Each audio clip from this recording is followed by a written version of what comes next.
Exodus 2. A man of the house of Levi went and took a daughter of Levi as his wife.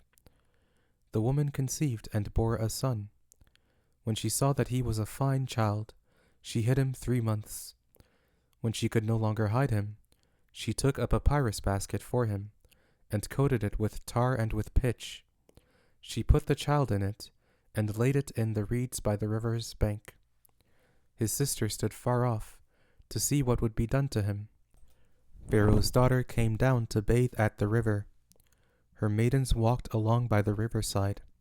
She saw the basket among the reeds, and sent her servant to get it.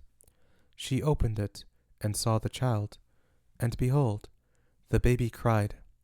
She had compassion on him, and said, "This is one of the Hebrews' children." Then his sister said to Pharaoh's daughter, "Should I go and call a nurse for you from the Hebrew woman, that she may nurse the child for you?"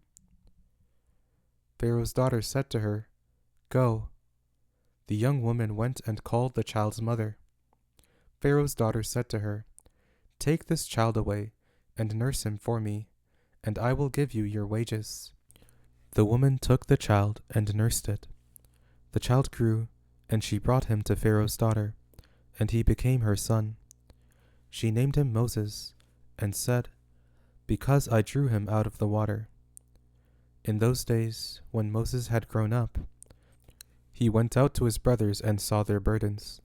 He saw an Egyptian striking a Hebrew, one of his brothers.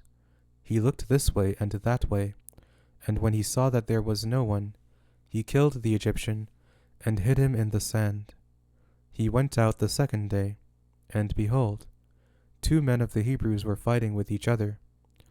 He said to him who did the wrong, "Why do you strike your fellow?" He said, "Who made you a prince and a judge over us? Do you plan to kill me, as you killed the Egyptian?" Moses was afraid, and said, "Surely this thing is known." Now when Pharaoh heard this thing, he sought to kill Moses. But Moses fled from the face of Pharaoh, and lived in the land of Midian, and he sat down by a well. Now the priest of Midian had 7 daughters. They came and drew water, and filled the troughs to water their father's flock. The shepherds came and drove them away, but Moses stood up and helped them, and watered their flock. When they came to Reuel, their father, he said, "How is it that you have returned so early today?" They said, "An Egyptian delivered us out of the hand of the shepherds, and moreover he drew water for us, and watered the flock." He said to his daughters, "Where is he? Why is it that you have left the man? Call him, that he may eat bread." Moses was content to dwell with the men. He gave Moses Zipporah, his daughter.